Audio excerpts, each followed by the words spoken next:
Mari kita akan mulai ibadah kita pada hari ini. Kita satukan hati meskipun kita berjauhan di rumah masing-masing, tapi hati kita satu di dalam Tuhan. Kita bersekutu, kita undang hadirat Tuhan untuk hadir dan memberkati kita dalam ibadah hari ini. Kita persiapkan hidup untuk juga persekutuan di dalam perjamuan kudus. Mari kita naikkan pujian, oleh karena kemurahan Tuhan, ku ada sampai hari ini. Oleh karena kemurahan Tuhan, ku ada sampai hari ini. Amin. Karena kebaikan Tuhan, janji-Mu terjadi bagiku. Ku sembah Kau Tuhan, ku mengangkat tanganku, selamanya Kau ajaib bagiku. Sembah Kau Tuhan, ku mengangkat wajahku, selamanya Kau hebat bagiku.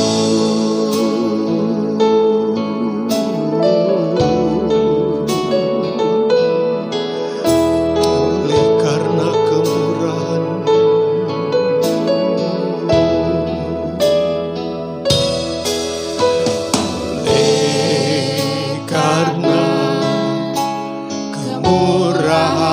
Tuhan, ku ada sampai hari ini. Oleh karena kebaikan Tuhan, janji-Mu terjadi bagiku. Ku sembah Kau Tuhan, ku mengangkat tanganku, selamanya Kau ajaib bagiku. Ku sembah Kau Tuhan, ku mengangkat wajahku, selamanya Kau hebat bagiku. Ku sembah Kau Tuhan, ku mengangkat tanganku, selamanya Kau ajaib bagiku. Ku sembah Kau Tuhan, ku mengangkat wajahku, selamanya Kau hebat bagiku. Selamanya Kau hebat bagiku.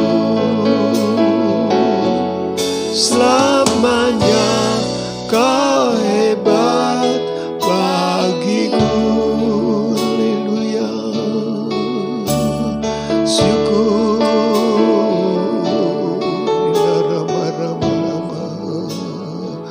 Haleluya. Ku sembah, ku puji, syukur karena kemurahan-Mu besar. Terima kasih. Terima kasih Tuhan, kami bersyukur hari ini kami bisa kembali beribadah kepada Tuhan. Kami yakin ini hanya karena kemurahan Tuhan, sehingga kami bisa ada sampai hari ini, terlindung dari dahsyatnya malapetaka yang datang pada seluruh muka bumi ini. Kami berterima kasih atas pemeliharaan Tuhan, berkat Tuhan sehingga kami semua masih ada di dalam kasih dan perlindungan Tuhan. Tuhan, teruskan kasih setiamu, dan kami mohon Engkau hadir, memberikan damai sukacita, beri keyakinan kepada kami atas dasar kebenaran firman-Mu yang akan kami terima, supaya firman itu menetapkan kami bahwa kami ada di dalam kemurahan Tuhan. Mulai hari ini sampai seterusnya kami yakin pemeliharaan dan kasih Tuhan akan lebih nyata di akhir zaman ini bagi kami semuanya. Tuhan berkati, biarlah kuasa firman-Mu boleh bekerja, memberi keteguhan, menolong kami, menjangkau kami setiap anak-anak-Mu yang ada di rumah dan tempat mereka masing-masing, dan serba jauh suara itu bisa didengar. Biarlah Tuhan memberkati kami semuanya. Kami siapkan, mohon Roh Kudus memberi hikmat kepada kami semuanya. Segala kemuliaan hanya bagi Tuhan. Dalam nama Tuhan kami Yesus Kristus kekasih kami, kami panjatkan syukur dan doa ini. Mari kita semua yang percaya katakan amin. Ya, mari kita akan persiapkan hati kita. Kita akan periksa kebenaran firman Tuhan. Kita akan dengar bersama-sama tentang perjanjian keselamatan. Keselamatan Tuhan itu adalah keselamatan yang kekal. Namun kalau disebut perjanjian keselamatan, keselamatannya kekal, tetapi perjanjiannya ada batas waktunya. Yang ada batas waktunya adalah perjanjian. Berjanji itu ada permulaannya, terus sampai kapan. Ya, ini adalah kebenaran yang dibicarakan, memberi tekanan pada hari ini. Kita khusus untuk memfokuskan kepada kemurahan Tuhan. Ya, kemurahan Tuhan. Kita perhatikan bahwa yang ada batas waktunya adalah kemurahan Tuhan. Tujuan Tuhan adalah keselamatan, tetapi kita ini dalam meraih keselamatan hanya karena kemurahan Tuhan. Jadi pergunakanlah waktu karena ada batasnya. Bahwa kemurahan Tuhan sekali waktu akan ditutup. Dan itu tidak akan berlaku lagi. Jadi kita masih memperhatikan. Mari kita baca bersama-sama. Saudara dapatkan di Roma pasal 11 ayat 25 sampai 32. Kita akan baca, di sana ada perjanjian yang baku tentang penyelamatan Israel. Ya, itu adalah tujuan Tuhan. Sebab dia datang kepada milik kepunyaannya. Dia sudah kepunyaan Tuhan memang. Tetapi kemurahan Tuhan itu dibuka di tengah-tengah ya penyelamatan bangsa Israel. Mari kita baca, saudara sudah dapatkan di Roma 11 ayat 25. Sebab, saudara-saudara, supaya kamu jangan menganggap dirimu pandai. Aku mau agar kamu mengetahui rahasia ini. Sebagian dari Israel telah menjadi tegar sampai jumlah yang penuh dari bangsa-bangsa lain telah masuk. Dengan jalan demikian seluruh Israel akan diselamatkan, sebab ada tertulis dari Sion akan datang penebus. Ia akan menyingkirkan segala kefasikan daripada Yakub, dan inilah perjanjianku dengan mereka apabila aku menghapuskan dosa mereka. Jadi ada perjanjian yang baku kepada mereka, yaitu orang Israel. Tapi bagi kita ialah karena kemurahan. Saudara perhatikan 28, mengenai Injil, mereka adalah seteru Allah oleh karena kamu. Tetapi mengenai pilihan, mereka orang Israel itu adalah kekasih Allah oleh karena nenek moyang. Sebab Allah tidak menyesali kasih karunia dan panggilannya. Sebab sama seperti kamu dahulu tidak taat kepada Allah, Tetapi sekarang beroleh kemurahan oleh ketidaktaatan mereka, orang Israel. Demikian juga mereka sekarang tidak taat sekarang. Supaya oleh kemurahan yang telah kamu peroleh, mereka juga akan beroleh kemurahan. Sebab Allah telah mengurung semua orang dalam ketidaktaatan, supaya ia dapat menunjukkan kemurahannya atas mereka semua. Nah, ini yang menjadi fokus tekanan adalah kemurahan Tuhan. Kalau untuk Israel, sudah pasti bahwa dia adalah memang kekasih Allah, orang pilihan, disebut di ayat 28 tadi. Memang sudah pilihan dan kekasih Allah. Nah, kita ini supaya memperhatikan kemurahan Tuhan yang dibuka selagi mereka tegar, tidak taat. Jadi Israel telah menjadi tegar sampai jumlah yang penuh dari bangsa-bangsa lain telah masuk. Nah, ini masih dibuka kemurahannya bagi semua umat manusia. Kalau bercermin dari apa yang sudah saya sampaikan minggu yang lalu dari Yohanes 3:16 itu, karena demikianlah kasih Allah akan dunia ini seluruhnya. Tidak disebut bangsa apa. Barang siapa yang percaya tidak binasa tapi beroleh hidup yang kekal, karena Tuhan mengaruniakan anaknya menjadi jalan keselamatan yang satu-satunya. Ya. Nah, dari fokus ini maka kita akan melihat supaya saudara bisa mempunyai kepastian, yaitu di kitab Wahyu pasal 1. Kitab Wahyu pasal 1 ayat yang ke-8 saja.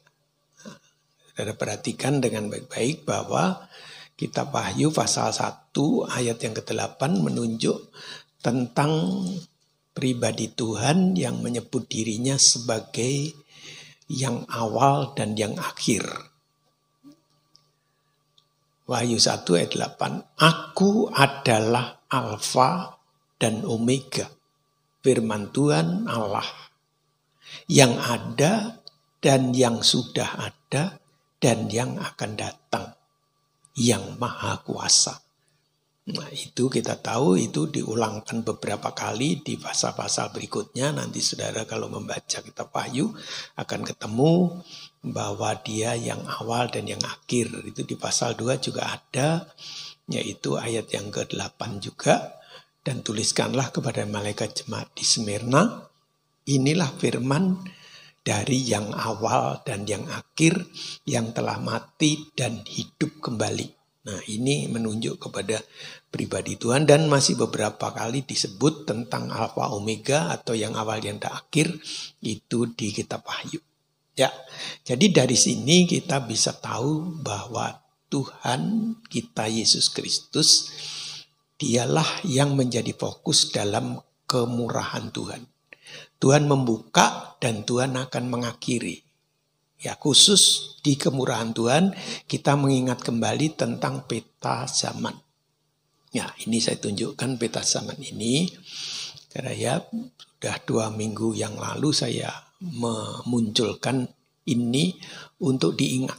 Ya, sekarang saya akan ulang secara kilas saja bahwa peta zaman inilah yang harus menjadi pedoman untuk saudara mengingat tentang kemurahan Tuhan itu ada batas waktunya. Ya, saudara melihat di panah pertama itu menunjuk tentang permulaan kemurahan Tuhan. Dinyatakan khusus di zaman Roh Kudus. Ini saya ganti namanya zaman kemurahan, sebab inilah fokusnya gereja Tuhan ada. Ya, lahirnya gereja Tuhan di zaman akhir, yaitu zaman Roh Kudus. Ada zaman Bapa, Anak yang sudah lewat dari hari ke-1 sampai hari yang ke-4. Ini hari yang ke-5 dan ke-6 saya sebut untuk memfokuskan kepada kemurahan Tuhan, disebut inilah zaman kemurahan. Dimulai dari Lukas 2 ayat 11 itu adalah kelahiran Tuhan Yesus, panah pertama ke bawah. Ya, kemudian ada warna pink, itu adalah kehadiran Tuhan di atas muka bumi yang bisa dilihat dan khusus kepada milik kepunyaannya. Makanya saya tadi membacakan di Roma pasal yang ke-11 itu, ayat yang ke-25, dan dia kepunyaannya itu menjadi keras hati, tidak taat, tegar, menolak, maka Tuhan membuka kemurahannya. Ya, jadi panah kedua, Tuhan Yesus menggenapkan semua perjanjian Tuhan, yaitu penebusan, keselamatan. Setelah selesai dia naik ke surga dan tidak ada di atas muka bumi ini, namun dia bekerja dengan kuasa roh dan firman-Nya. Ya, saya sebut itulah zaman kemurahan.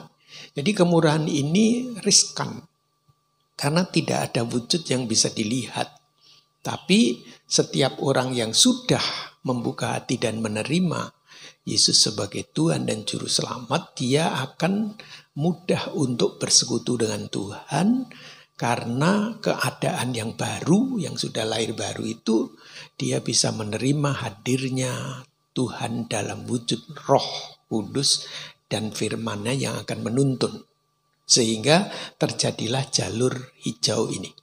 Jalur hijau ini panjang, inilah masa kemurahan Tuhan yang ujungnya ada di tanda panah ke atas. Itulah hari kedatangan Tuhan yang ditulis oleh 1 Tesalonika pasal 4 ayat 16-17 ini. Ya, dan inilah pertemuan di angkasa, yaitu keangkatan gereja Tuhan mempelai perempuan Tuhan dijemput oleh mempelai pria surgawi, ada pertemuan di angkasa. Nah, kemudian baru di situ dunia diserahkan kepada tanda merah kecil ini. Inilah masa antikris. Sejak ada merah kecil ini, maka seluruh dunia jur menjadi merah. Ya. Dan tentu orang yang tidak siap, orang percaya, meskipun orang Kristen yang tidak siap, yang ketinggalan, tidak akan bisa tahan. Karena Roh Kudus tidak ada, firman diangkat, dan semuanya kosong, sehingga dia harus mempertahankan imannya dengan kekuatannya dia sendiri. Tapi masih ada perjanjian, barang siapa yang bertahan, dia akan diselamatkan. Nah, batas akhirnya adalah panah yang terakhir, yang keempat ke bawah itu. Itulah hari kedatangan Tuhan dalam periode yang kedua, menginjak Bukit Zaitun, ditulis di Zakaria pasal 14 ayat 4-5. Nah, itulah yang disebut omega akhir. Jadi awalnya ada di Lukas 2 ayat 11, kemurahan dibuka, yang kita kenal dengan Natal, kemudian ditutup pada hari kedatangannya menginjak Bukit Zaitun bersama orang kudusnya, itulah akhir. Jadi kita ada di dalam masa antara awal dan akhir. Makanya saya sebut, tulis di sini kesimpulannya supaya ingat itu. Ya, mari kita kembali mengingat di 2 Petrus pasal 3 ayat 9 sampai 13 itu menyebut bahwa Tuhan tidak lalai menepati janjinya. Ya, memang waktu awal sampai kepada akhir itu durasinya panjang. 2 hari, yaitu hari yang ke-5 sampai hari yang ke-6.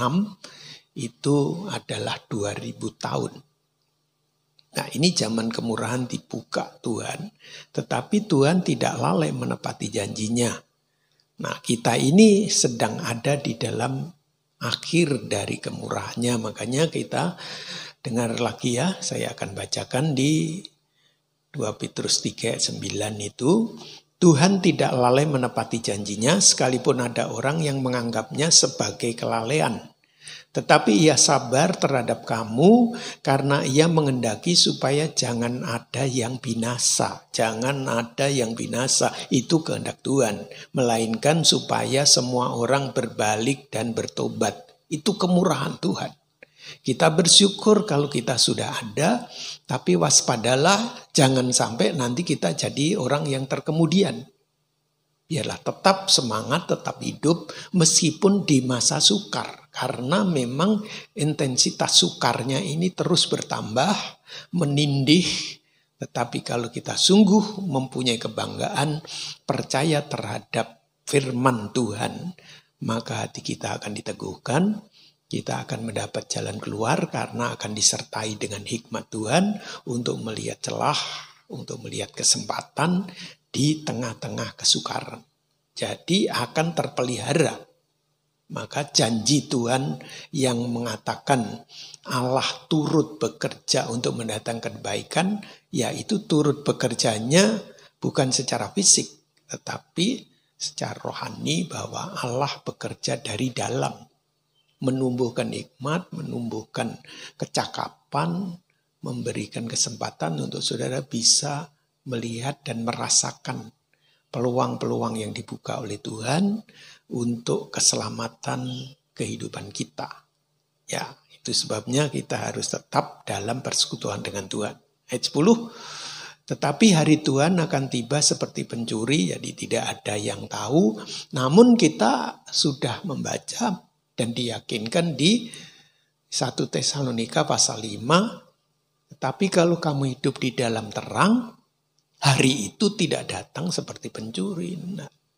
Nah itu rahasia ilahi yang bisa mengerti ada orang yang akan diberi hikmat oleh Tuhan. Itu memang susah dijelaskan bagi orang yang mengandalkan cara berpikir logika. Tapi tulisan itu ada di 1 Tesalonika pasal 5. Bahwa kalau kita hidup di dalam terang, hari itu tidak datang kepadamu seperti pencuri. Ya kita bersyukur. Inilah yang dijanjikan Tuhan. Pada hari itu langit akan lenyap dengan gemuruh yang dahsyat. Dan unsur-unsur dunia akan hangus dalam nyala api. Dan bumi dan segala yang ada di atasnya akan hilang lenyap. Jadi jika segala sesuatu ini akan hancur secara demikian, betapa suci dan salehnya kamu harus hidup. Yaitu kamu yang menantikan dan mempercepat hari kedatangan hari Allah. Pada hari itu langit akan binasa dalam api dan unsur-unsur dunia akan hancur karena nyalanya. Tetapi sesuai dengan janjinya, kita menantikan langit yang baru dan bumi yang baru di mana terdapat kebenaran. Nah ini kemurahan Tuhan yang ditunjukkan kepada kita bisa terbuka. Jadi saya simpulkan dengan tulisan ini yang di bawah. Ingat, kita beroleh kemurahan itu hanya dalam jeda waktu antara alfa dan omega. Ya, di jeda waktu di tengahnya ini. Sebab tujuan Tuhan itu memang datang untuk milik kepunyaannya. Nah kita bersyukur milik kepunyaannya itu tegar, nggak mau terima. Jadi kalau saudara kembali di kitab Yohanes itu dijelaskan begitu. Ya, mari coba. Injil Yohanes pasal 1.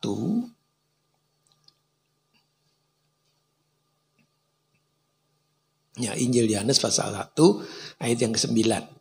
Terang yang sesungguhnya yang menerangi setiap orang sedang datang ke dalam dunia.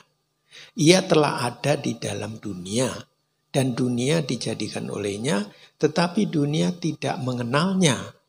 Tidak mengenalnya. Kemudian ayat 11, ia datang kepada milik kepunyaannya. Tetapi orang-orang kepunyaannya tidak menerimanya juga, dia menolak. Nah dunia tidak mengenal, ya memang bukan kepunyaan Tuhan. Tidak mengenal, ia datang kepada kepunyaannya. Memang mula-mula datang kepada kepunyaannya. Tapi karena ditolak, tidak diterimanya, maka Tuhan membuka kemurahan itu.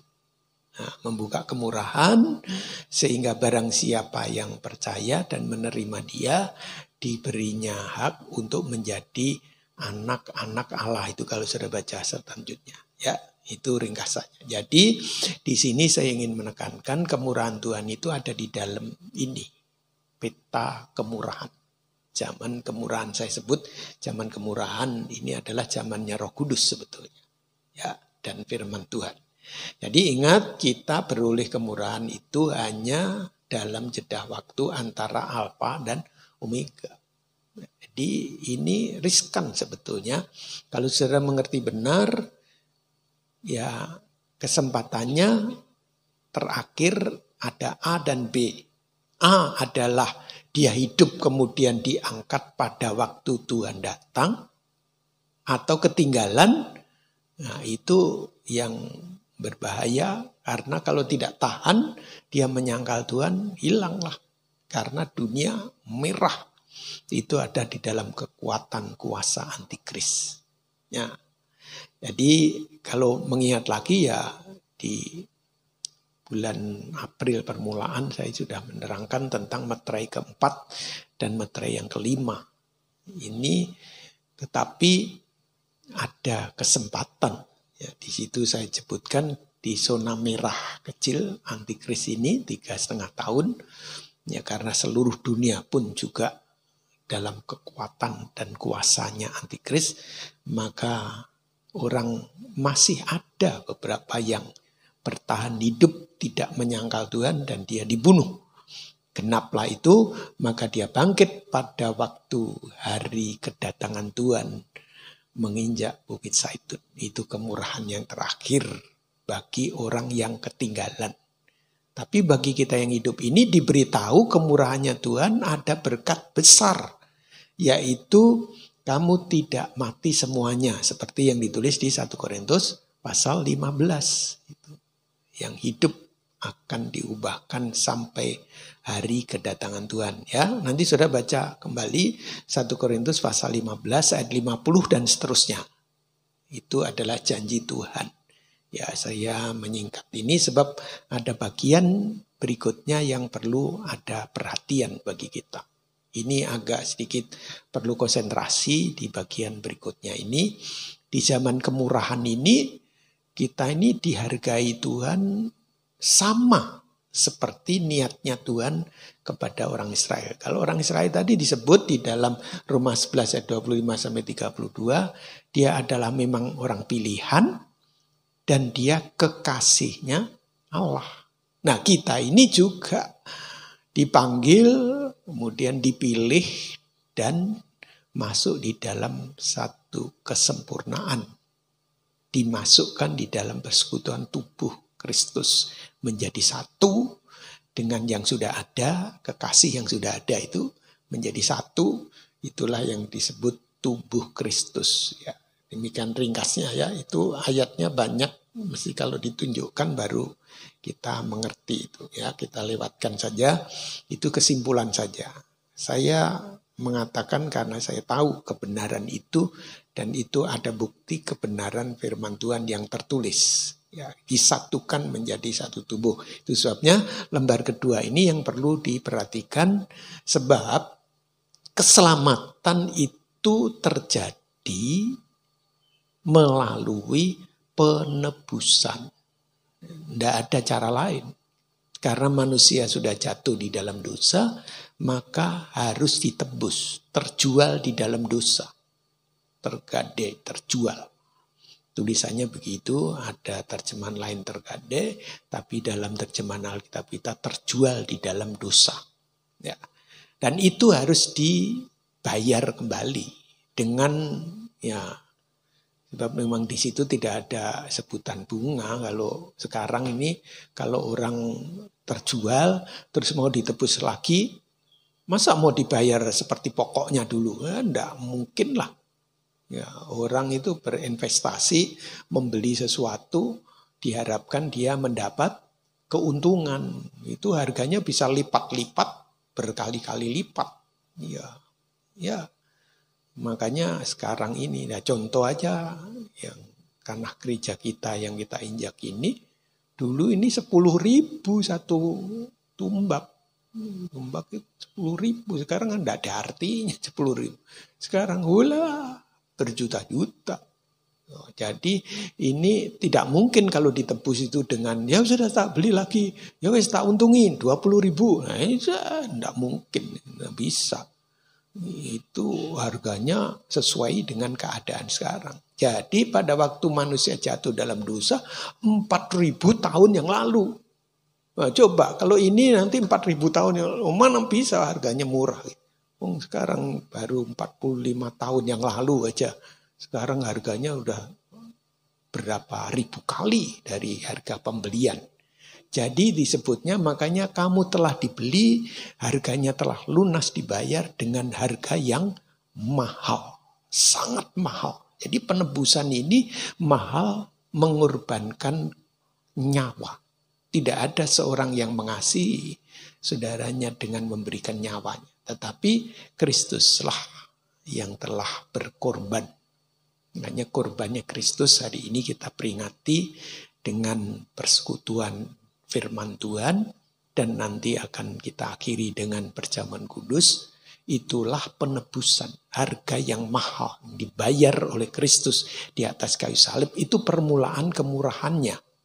Nah, jadi kalau kita tidak ingat tentang kemurahan Tuhan itu, nanti bisa lepas. Makanya jangan sampai menggenapi kita sudah dipanggil, kemudian pada waktu dipilih, hasilnya cuma sedikit. Ini masa-masa sukar membuat orang jadi lemah. Saya pun juga merenungkan apa mungkin orang bisa semangat kayak dulu ya. Nanti kalau sudah dibuka, sudah biasa, males itu ke gereja itu. Itu sudah pastilah ada efeknya. Nah, tapi saya peringatkan di sini, justru inilah waktu yang berbahaya. Tuliskan hari-hari akhir. Kondisi kita harus tetap fit. Jangan cuma fit supaya bisa tahan terhadap corona. Ya itu memang perlu. Tapi rohani itu fit. Ya, sebab ya bagaimanapun juga dijaga sampai fit, sefit-fitnya apa, sesehat-sehatnya bagaimana, tetap ini tidak bisa masuk dalam kerajaan surga. Itu tulisannya begitu. 1 Korintus 15 ayat 50, darah dan daging tidak dapat mewarisi kerajaan Allah. Jadi fokusnya jangan ke daging, kita nggak punya utang sama daging. Kata Roma pasal 8 sudah dibacakan minggu yang lalu. Kita ini ada persekutuan roh. Jadi seperti orang berhutang secara rohani. Ya, dibayar. Memang mungkin kalau sekarang, aku nggak minta dibayari kok. Itu salahnya dia, mengapa bayarin. Ya, Tuhan membayar. Sebab kalau nggak dibayar lunas, manusia binasa. Nah inilah disebut kemurahan. Cuma orang yang nggak mengerti menanggapinya lain. Mungkin kayak secara manusia begitu. Kan saya, bukan maksud saya untuk minta dibayari. Nah, tapi kan Tuhan yang bayar. Jadi maunya ya bagaimana saya lah yang penting. Yang penting kan saya menghargai. Wah saudara, itu adalah prinsip duniawi. Tapi di sini kasih Tuhan yang sungguh-sungguh. Jadi kemurahan itu tanggapilah, bukalah hati bahwa itu kemurahan Tuhan. Sebab kalau tidak ada seorang pun bisa membayar dosanya. Tidak ada. Sebab kalau dibayar dengan mati, tidak bisa. Karena itu darahnya darah orang berdosa. Harus darah yang kudus, yang tidak bercacat, tidak bercela. Makanya saya belum mahal itu hanya gambaran saja. Makanya kalau dibandingkan pembelian tanah sekarang, dulu itu dibandingkan sekarang, ya nggak bisa. Bagaimanapun ngeyel mau diuntungin berapa, tidak mungkin. Harganya harus berlipat beribu kali dari pertama. Karena memang mahal. Itu hanya gambaran saja. Apalagi ini, dosa ini adalah mahal. Jadi digambarkan mahal itu jangan mikirnya secara duniawi yang bisa nominalnya bisa disebut. Tidak bisa disebut itu. Karena tidak mungkin terbayar. Itulah sebabnya Allah memberi kemurahan. Sehingga disebut ini bukan hasil usahamu. Sudahlah, percayalah bahwa aku sudah membayar lunas. Yaitu penebusan. Jadi kita harus taat kepada cara yang dibuat Tuhan. Penebusan, ya percaya. Kemudian kita mentaati Tuhan yang telah menebus. Karena memindah kita dari maut kepada hidup. Ini rahasia ilahi ingin diterangkan Ya, supaya kehidupan kita bisa memiliki satu kesimpulan. Bagian yang harus kita buat adalah ketaatan. Ya, sehingga kita bisa mengakui dengan segenap hati, bukan dengan luarnya saja. Itu luar dalamnya sama. Makanya ditulis di Roma pasal 10 ayat 9. Nah, di keselamatan itu tadi saya sebut sebagai jalan keselamatan adalah penebusan, dan penebusan ini sudah dikerjakan oleh Tuhan, sudah selesai dan sempurna. Ya, bagian kita adalah ayat 9 dari Roma 10 itu. Yaitu, sebab jika kamu mengaku dengan mulutmu bahwa Yesus adalah Tuhan, dan percaya di dalam hatimu bahwa Allah telah membangkitkan dia dari antara orang mati, maka kamu akan diselamatkan. Tidak ada perincian dan tidak ada tuntutan untuk kita mengerti di sini. Tetapi percaya. Percaya. Ini adalah rahasia ilahi. Dalamnya penebusan kita tidak bisa tahu. Tidak bisa paham. Sekalipun bisa menjelaskan, paling-paling juga ya itu dibayar di atas kayu salib, itu menebus. Tapi tidak semudah itu untuk orang bisa menerimanya. Sebab rahasia penebusan itu dalam. Bukan hanya dibebaskan tetapi ada kelanjutannya. Karena penebusan ini bukan milik bangsa-bangsa. Kita nggak mengenal penebusan. Kalau penebusan yang kita kenal adalah ditebus, dibayar plus bunganya. Sudah selesai. Itu kalau bisa membayar jumlah seperti bunganya dihitung berapa tahun, nah itulah menjadi kembali kepemilikan. Sudah selesai, tidak ada ikatan apa-apa lagi. Tapi kalau penebusan di dalam versinya Allah untuk bangsa Israel, tidak begitu. Penebusan itu beda dengan apa yang kita kenal penebusan secara umum. Nah, ini yang penting, saudara. Makanya saya tekankan di sini, dia harus mengaku, percaya, dan sepenuh hati. Ya, mengaku dengan mulut, percaya dengan hati, maka kamu akan diselamatkan. Ayat 10, karena dengan hati orang percaya dan dibenarkan, dan dengan mulut orang mengaku dan diselamatkan. Karena kitab suci berkata, barang siapa yang percaya kepada dia, tidak akan dipermalukan. Sebab tidak ada perbedaan antara orang Yahudi dan orang Yunani. Nggak ada.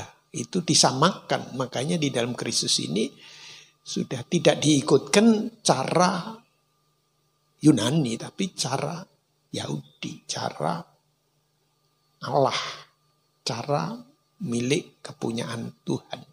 Karena memang dipanggil sebagai kepunyaan Tuhan.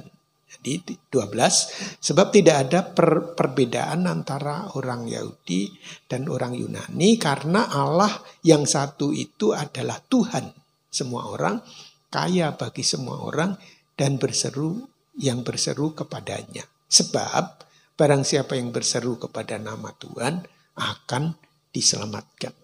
Nah, jalannya penebusan bukan penebusan versi kita, tapi versi Alkitab yang mengacu kepada penebusan cara Israel. Nah, sebab di Israel itu ada cara penebusan yang unik yang tidak dimiliki oleh bangsa-bangsa lain. Di sana ada itu cara penebusan, sebab tiap-tiap suku itu mendapat satu berkat pembagian tanah dari awal, dan itu tidak boleh hilang.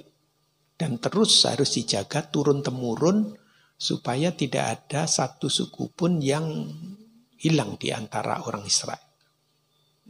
Jadi kalau dia salah kelola sampai jatuh miskin, sehingga kekayaannya seluruhnya tanah dan kekayaannya, warisannya, pembagian di suku itu habis terjual, maka Tuhan memberi pembebasan di tahun Yubel. Harus dipulangkan tanpa syarat. Tanpa syarat.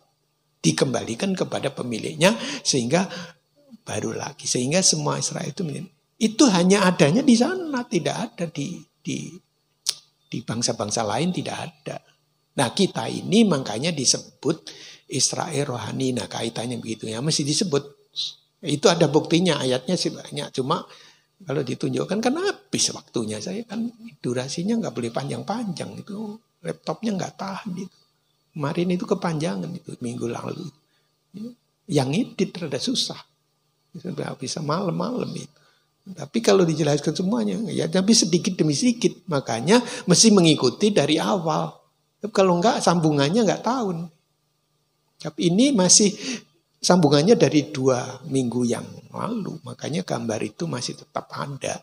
Cuma saya fokuskan kepada kemurahan. Sebab di sini penekanannya ada di penebusan. Makanya Tuhan mau seberapa banyak kali kamu makan dan minum. Ini perjamuan kudus ini. Itu persekutuan dengan tubuh Kristus dan darah Kristus. Sampai ia datang. Tulisannya begitu. Itu satu-satunya tanda supaya jangan lupa penebusan. Penebusan bukan versimu loh ya. Penebusan versinya Israel. Sebab di Israel itu beda penebusan. Nah mari kita lihat sekarang ya. Nah penebusan. Jadi yang harus menjadi perhatian kita adalah rahasia penebusan. Ini nggak ada di bangsa-bangsa lain. Adanya hanya di Israel.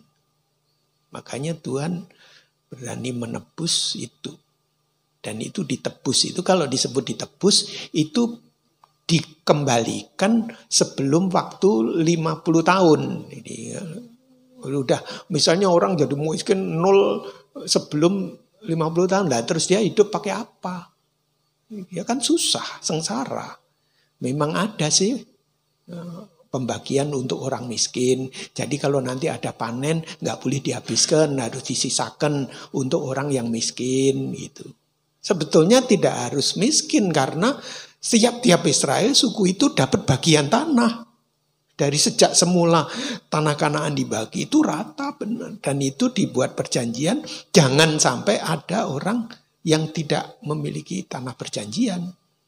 Ya, kalau toh salah pengelola, Tuhan cermat.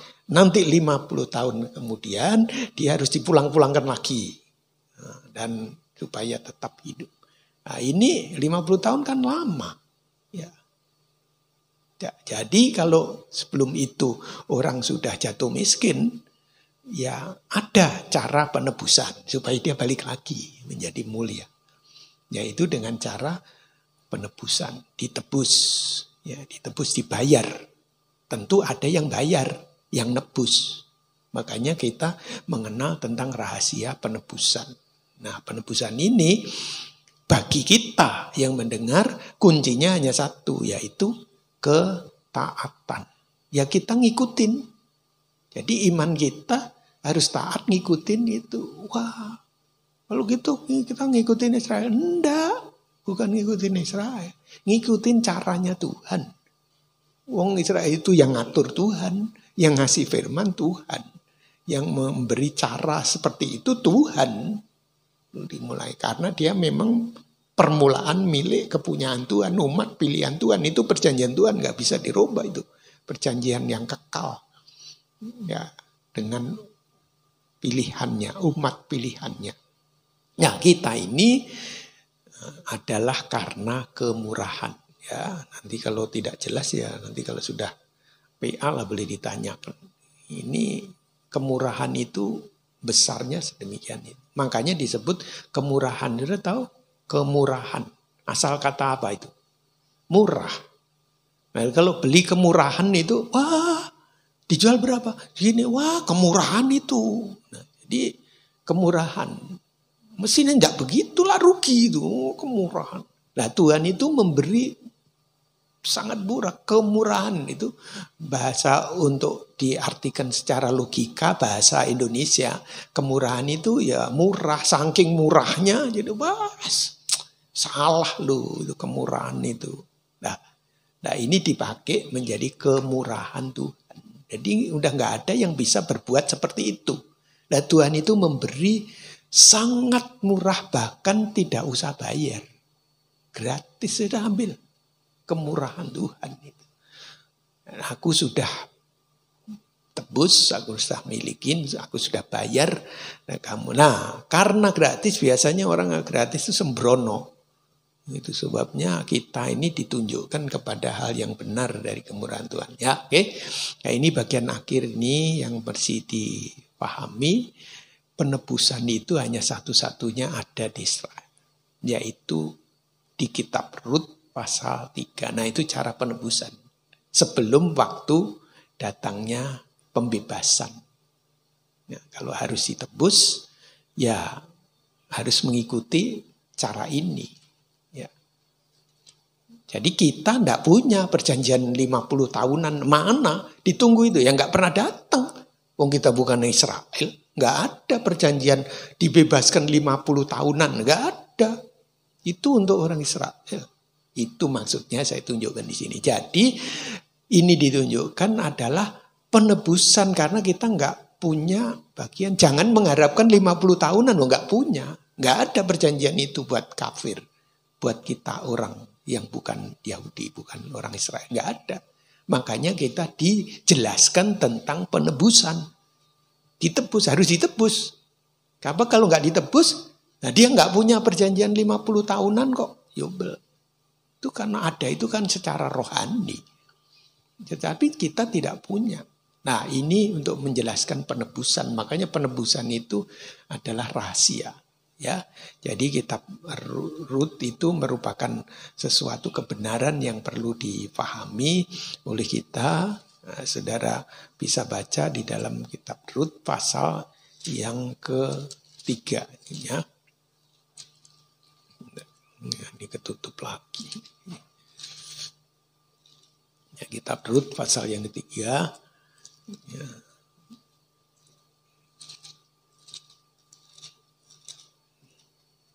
Ya, ayat yang ke-8 sampai ayat yang ke-11 ya. Tartu pasal 3 saya bacakan ayat yang ke-8. Pada waktu tengah malam dengan terkejut terjagalah orang itu. Lalu meraba-raba ke sekelilingnya dan ternyata ada seorang perempuan berbaring di sebelah kakinya.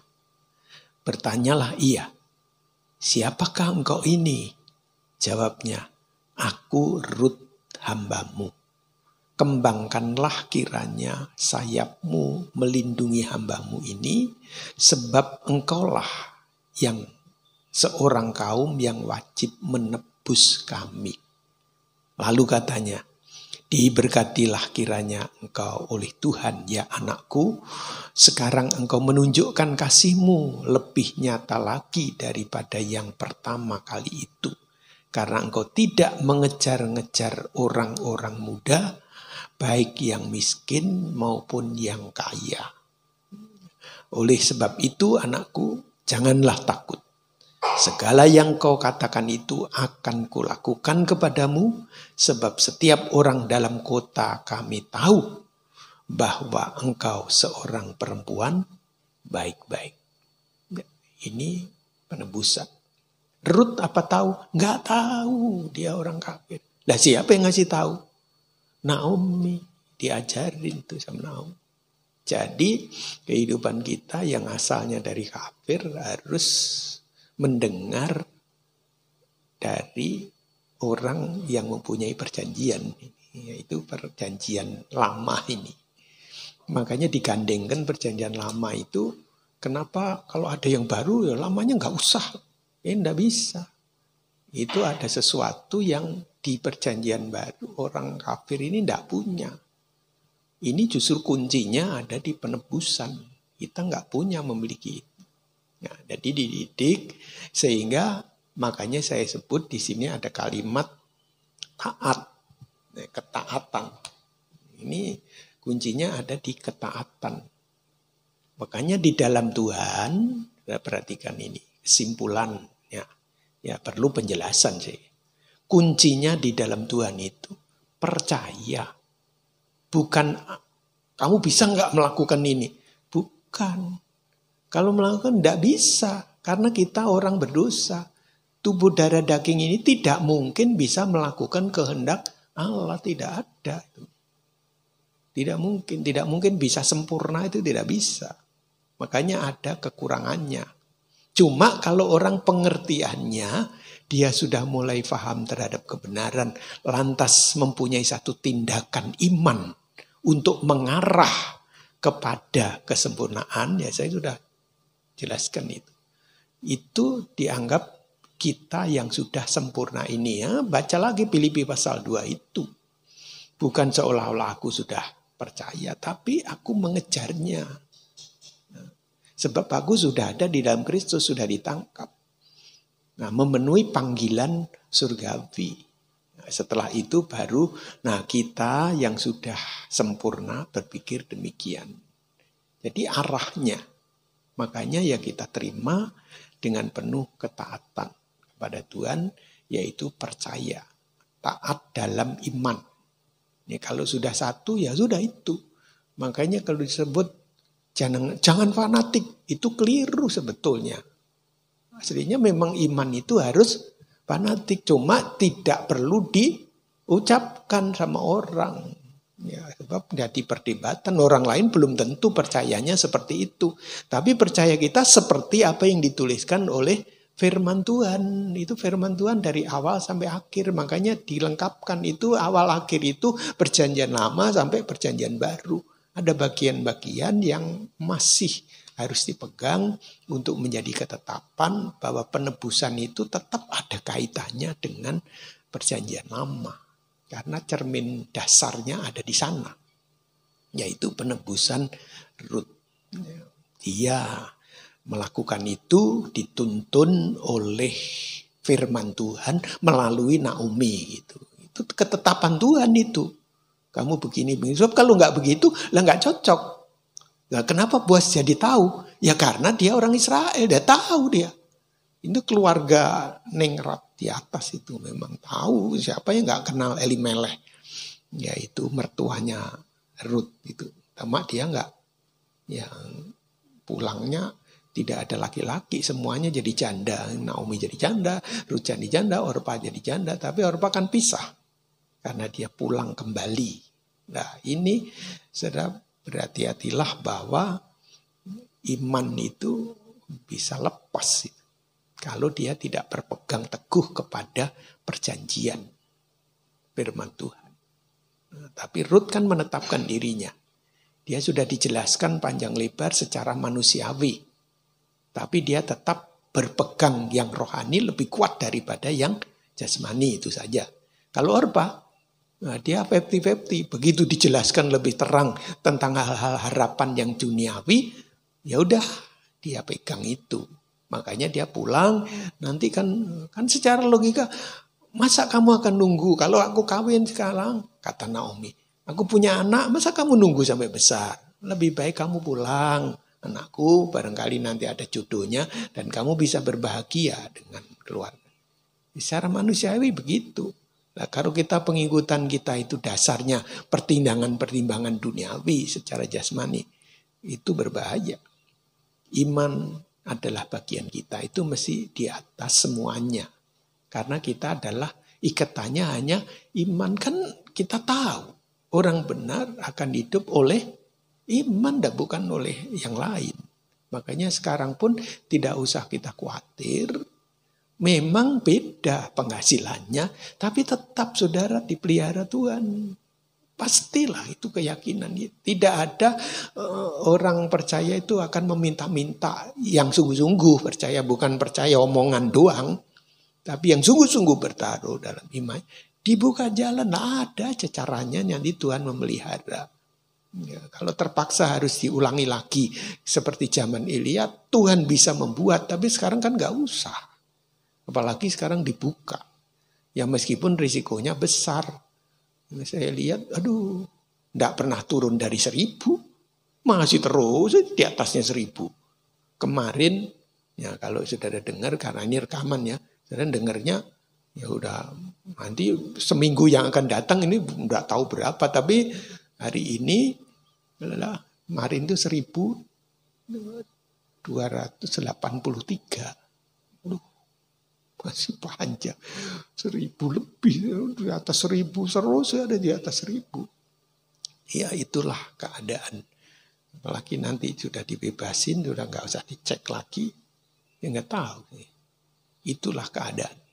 Tetapi kita bersyukur biarlah kita tetap tidak menjadi sembrono, ya, tapi taatlah untuk tetap pakai masker, jaga jarak. Kuncinya kan cuma itu. Lantas cuci tangan. Ya, itu pakai masker, jaga jarak.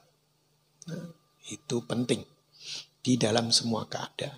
Ya, jadi kembali ke Rut pasal 3 ini, setelah Rut melaksanakan firman Tuhan melalui Naomi mertuanya, maka dia taati dan terjadilah perjanjian ini.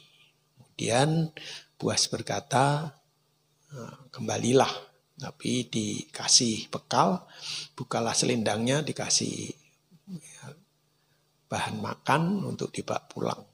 Ya, pagi-pagi benar sebelum orang bisa melihat. Jadi setelah itu pagi-pagi Boas langsung di pintu gerbang memberhentikan semua para tokoh masyarakat, para tua-tua Israel, dan disaksikan oleh semua penguasa kota. Maka dia menunjuk kepada yang berhak menembus. Rupanya ada kakaknya itu. Ada yang lebih tua. Ya, itulah. Maka ini menunjuk kepada kemurahan Tuhan kepada kita. Yang lebih tua ternyata tidak bisa sebab dia sudah berkeluarga. Nah, itu secara rohani ringkasnya saja itu perjanjian lama. Dan gak bisa nebus. Ya dia harus perjanjian baru yang bisa nembus. Nah, yaudah. Nah, maka dilepaskanlah kasut dari kakaknya terus dikasihkan si Boas itu. Di kita nggak ada tata cara gitu. Kalau nebus ya sepatunya larang iki. Misalnya kan sepatu sekarang modelnya larang-larang. Wah, aku beli 2,5 juta. Kayaknya satu lah enggak. Aku nggak bisa pakai, dia juga nggak bisa pakai. Nggak ada ya mubah. Makanya nggak ada perjanjian lepas kasut. Nggak ada kita di dunia mana saja. Nggak cuma di Israel aja yang ada model begitu. Memang ditulis oleh firman Tuhan. Jadi ini menggambarkan tentang kemurahan Tuhan. Memang semuanya bobotnya rohani. Kalau saudara cari yang jasmani, orang nyambung. Karena kita nggak punya pemikiran gitu, orang cocok. Pikiran kita duniawi. Israel itu nggak bisa. Kalau kamu nerapkanlah secara rohani. Sebab secara jasmani nggak ada di kita ini. Perjanjian model begini ini harus ditebus. Terus kalau sudah tebus, apalagi lebih yang lebih tinggi lagi. Sudah kalau gitu, kata yang tua, ya aku mau nebus. Tapi kalau kamu nebus, kan kamu harus ngambil dia untuk menurunkan keturunan supaya dia memiliki tanah perjanjiannya itu. Ya kamu ambil dia sebagai istri. Wow, kalau gitu nggak bisa. Aku sudah beristri ya. Jadi kamu jangan nebus. Jadi orang menebus tidak begitu saja. Kalau di kita tebus ya tebus. Coba kalau beraturan gitu, lah enak gitu. Nebus, terus bojone pisan ditebus. Walah. Nah, itu yang kaya bisa bojone wakeh itu nanti. Nebus untuk bojo lagi, nebus untuk bojo. Walah. Kacau itu. Jadi nggak ada di kita ini begitu. Tapi di Israel begitu aturannya. Adanya tulisannya begitu. Nanti bacalah pelan-pelan ya. Tapi ini adalah satu kebenaran yang ditulis. Makanya itu gambaran rohani. Kalau kita dibawa penebusan, itu dibawa kepada arah yang rohani di Wahyu pasal 19 itu loh. Itu. Makanya penebusan itu diperkenalkan kepada kita yang adalah kafir. Kafir itu orang ngerti lah. Jadi kita jangan berbantah secara manusiawi akal kita terhadap firman. Sudah tulisannya begitu, tinggal kita mohon hikmat sama Tuhan. Kalau kita ngeyel, malah orang ngerti itu. Tidak akan dibuka sama Tuhan. Karena memang ada tulisannya begitu. Nah, sekarang bagaimana menjabarkannya ayat ini? Kalau kita tidak dibuka oleh Tuhan sendiri. Di Wahyu 19 ayat 6 dan 7. Ya. Nanti baca seluruhnya lah pasal 19 ini. Kita 6 dan 7 saja. Perjamuan kawin anak domba. Nah ini aja udah susah orang. Kalau nggak biasa mengerti kan. Saudara jemaat Tuhan kan sudah biasa dikasih pengertian sedikit demi sedikit ngerti. Ya, anak domba itulah Tuhan Yesus Kristus sebagai anak domba Allah. Tapi perjamuan kawin, nah yang kawin anak domba, bukan siapa. Makanya disebut, pada suatu saat Yesus yang telah mati dan bangkit naik ke surga dalam kemuliaannya, dia duduk sebagai mempelai pria surgawi. Nah, sekarang sedang membangun tubuhnya supaya masuk dalam persekutuan, sedang mempelai perempuannya. Nah ini makanya disebut di ayat 6. Lalu aku mendengar seperti suara himpunan besar orang banyak, seperti desau air bah, dan seperti deru guruh yang hebat, katanya, haleluya. Karena Tuhan Allah kita yang Maha Kuasa telah menjadi Raja. Marilah kita bersukacita dan bersorak-sorai dan memuliakan Dia, karena hari perkawinan anak domba telah tiba dan pengantinnya telah siap sedia. Nah itu istrinya, mempelainya telah siap sedia. Makanya ada hari keangkatan. Itu yang diangkat adalah mempelai Tuhan. Orang-orang yang sudah dipersiapkan mau terima firman Tuhan dalam pengajaran mempelai ini untuk dipersekutukan. Nah, orang yang mau terima itulah dianggap dia masuk.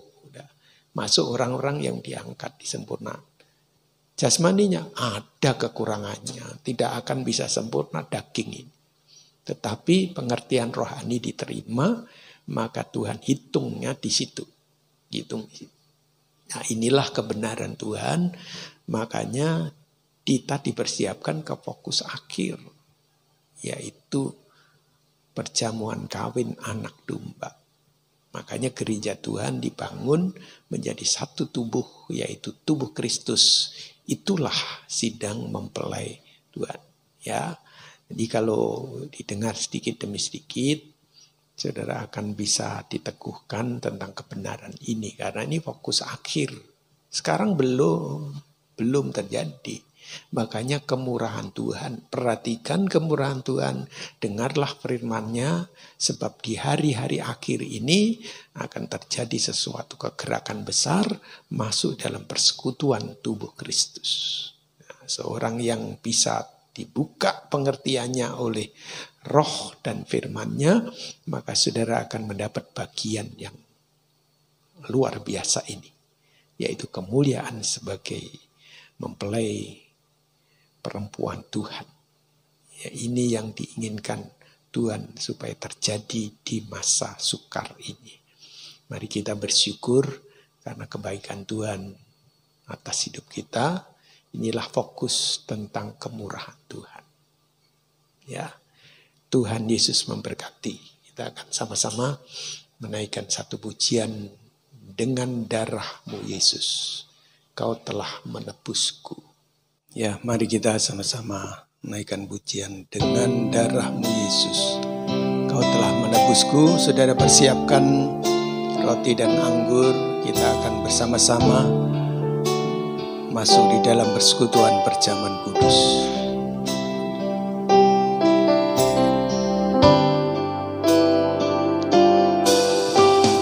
Dengan darah-Mu Yesus, Kau telah menebusku,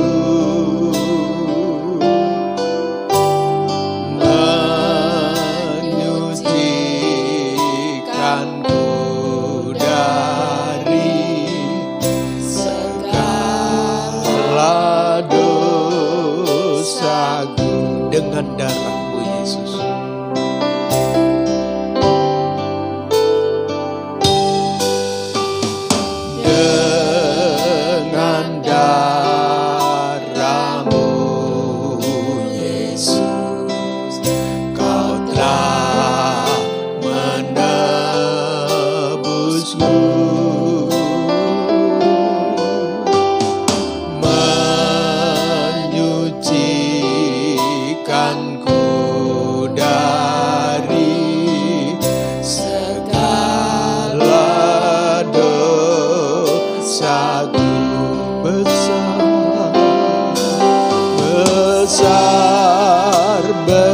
besar kasih karuniamu yang telah kau nyatakan di dalam hidupku. Ajaib, ajaib, kuasa darahmu jadikanku sebagai mempelai perempuanmu dengan darah.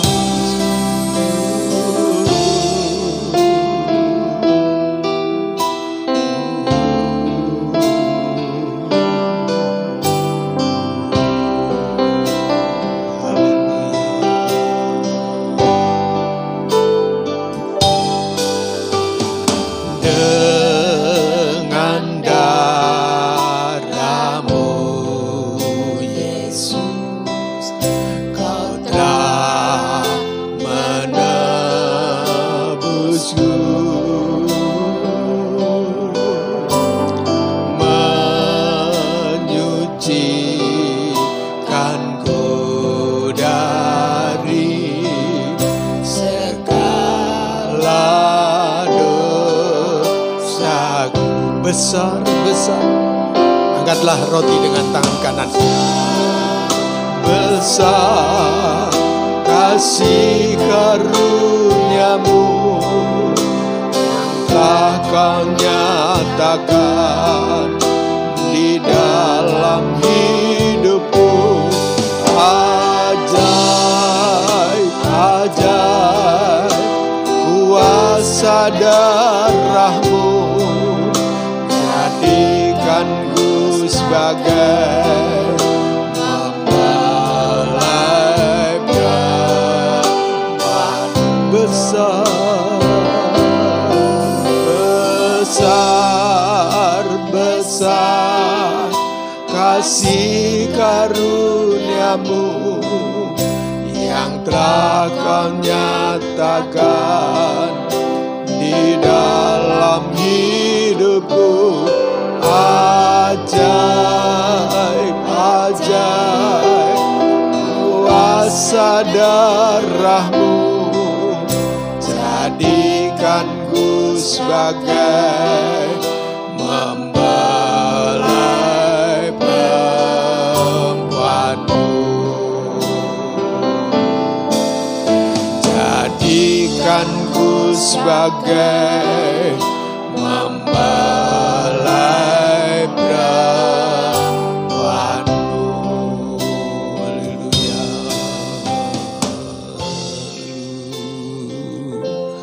Haleluya. Angkatlah roti dengan tangan kanan saudara. Dengarkanlah firman Tuhan. Sebab apa yang telah kuteruskan kepadamu telah aku terima dari Tuhan, yaitu bahwa Tuhan Yesus pada malam waktu ia diserahkan mengambil roti, dan sesudah itu ia mengucap syukur atasnya, ia memecah-mecahkannya dan berkata, inilah tubuhku yang diserahkan bagi kamu. Perbuatlah ini menjadi peringatan akan aku. Percayakah saudara bahwa roti ini adalah tubuh Kristus?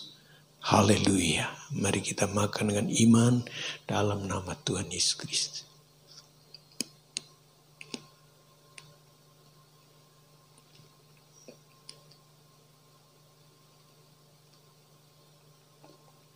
Terima kasih Tuhan Yesus. Angkatlah cawan dengan tangan kanan saudara. Dengarkanlah firman Tuhan. Demikian juga ia mengambil cawan sesudah makan, ia berkata, cawan ini adalah perjanjian baru yang dimeteraikan oleh darahku. Perbuatlah ini setiap kali kamu meminumnya, menjadi peringatan akan aku.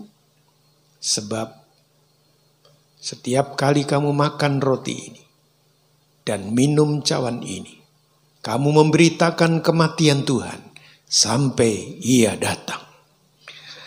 Haleluya. Percayakah saudara bahwa cawan ini adalah darah Kristus? Sebutkan darah Yesus. Darah Yesus, darah Yesus. Mari kita minum dengan iman dalam nama Tuhan Yesus Kristus.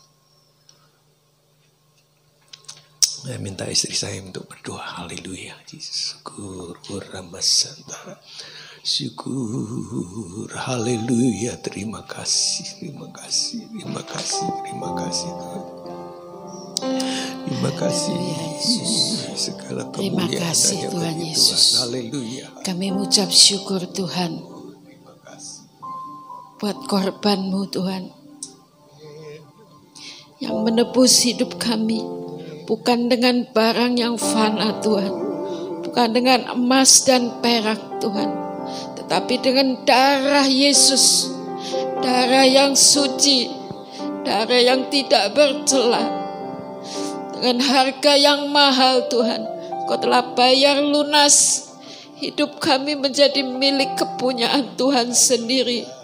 Dan kami yakin dan percaya apa yang tertulis di dalam kitab suci, bahwa Engkau memindahkan kami dari maut kepada hidup. Inilah bukti kasih-Mu yang besar Tuhan. Sebab itu kami mengucap syukur Tuhan buat kemurahan-Mu Tuhan. Kami mengucap syukur Tuhan buat korban-Mu. Terima kasih Tuhan Yesus buat setiap kami Tuhan. Para pendengar dimanapun mereka berada Tuhan. Ya Tuhan, amin. Supaya mereka mengerti Tuhan. Amin, haleluya. Pengorbanan-Mu di atas kayu salib Tuhan. Satu harga yang mahal Tuhan. Tidak ada Tuhan keselamatan di dalam nama lain. Yang kami yakinin hanya di dalam Yesus Kristus yang mengasihi kami Tuhan, bahkan mengasihi dunia ini. Jikalau boleh jangan ada satu orang pun yang binasa. Sebab itu Tuhan, selagi kemurahan-Mu masih terbuka Tuhan, supaya kami tidak mengeraskan hati dan kami menganggap diri kami sendiri pandai Tuhan. Lalukan semua itu dari pemikiran kami Tuhan. Tetapi biarlah kami mau merendahkan hati kami. Kami mau sujud kepadamu Tuhan. Dan seberapa banyak firman yang kami dengar Tuhan, kami mau lakukan dalam hidup ini. Bukan membuat kami mengerti dan tahu Tuhan, tapi membuat kami tunduk dan bersujud di bawah kaki-Mu Tuhan. Mengucap syukur Tuhan. Terima kasih Tuhan. Biarlah selagi anugerah-Mu masih ada ini Tuhan, biar setiap kami tidak menyia-nyiakan kesempatan Tuhan, tetapi kami mau dengar dan kami mau Tuhan tanggap Tuhan. Kami mau datang Tuhan, sebab kemurahan-Mu yang masih dibuka, sehingga Engkau bisa hadir dalam rumah-rumah kami. Bahkan Kau hadir dalam hati kami, dalam hidup kami, supaya hidup kami tidak hidup di dalam kegelapan dan buta Tuhan. Tetapi Tuhan, biarlah cari Allah yang pernah menulis di atas loh batu itu Tuhan, dan biarlah cari itu Tuhan masukkan dalam telinga rohani kami Tuhan, supaya kami bisa mendengar suara-Mu Tuhan, menerima firman-Mu yang seutuhnya, yang akan menyelamatkan roh jiwa kami dan tubuh kami ini dari segala perkara yang menimpa dunia ini. Tapi kami yakin pemeliharaan dan pembelaan Tuhan dalam hidup kami. Tuhan, terima kasih Tuhan, sebab kami meyakinin apa yang tertulis, yaitu firman-Mu, bahwa Engkau sekali-kali tidak akan meninggalkan kami. Engkau sekali-kali tidak akan membiarkan kami Tuhan. Dan maka itu dengan hati yang yakin kami dapat berkata bahwa Tuhan adalah penolongku. Terima kasih Tuhan, tidak ada lain Tuhan, hanya Engkau yang menjadi sesembahan dalam hidupku ini. Terima kasih Tuhan. Terima kasih buat kemurahan-Mu. Terima kasih Tuhan. Kami mengucap syukur Tuhan dalam nama Tuhan Yesus Kristus. Haleluya, mempelai pria surga. Haleluya, haleluya. Tuhan, kami bersyukur Engkau memberkati setiap anak-anak-Mu semuanya yang telah mengikuti rangkaian ibadah kami ini dari awal sampai akhir. Kami telah dipersekutukan dengan firman dan perjamuan kudus. Biar berkat itu permanen dalam setiap pribadi, mereka yang terbuka dalam persekutuan dengan Tuhan. Terima kasih Tuhan, berkati keluarga, berkati semua pekerjaan, berkati semua anak-anak-Mu tetap dilindungi dalam kesehatan, dalam berkat pemeliharaan kasih Tuhan. Kami mendoakan bagi mereka yang sakit, kiranya Tuhan menjamah dan memberi kesembuhan secara sempurna. Juga kami memberkati kepada saudara kami yang berulang tahun beberapa hari yang lalu. Tuhan Engkau memberkati Jenny Simbolon yang berulang tahun 29. Tuhan. Dan Tuhan memberkati Devita yang juga berulang tahun pada tanggal 29 yang lalu. Tuhan Engkau memberkati, dan Engkau memberkati panjang umur, lanjut usia, damai sejahtera dari Tuhan, beri kekuatan, kesehatan, buatnya berhasil dalam semua hal, dan seisi keluarga mereka masing-masing diberkati oleh Tuhan dalam semua hal.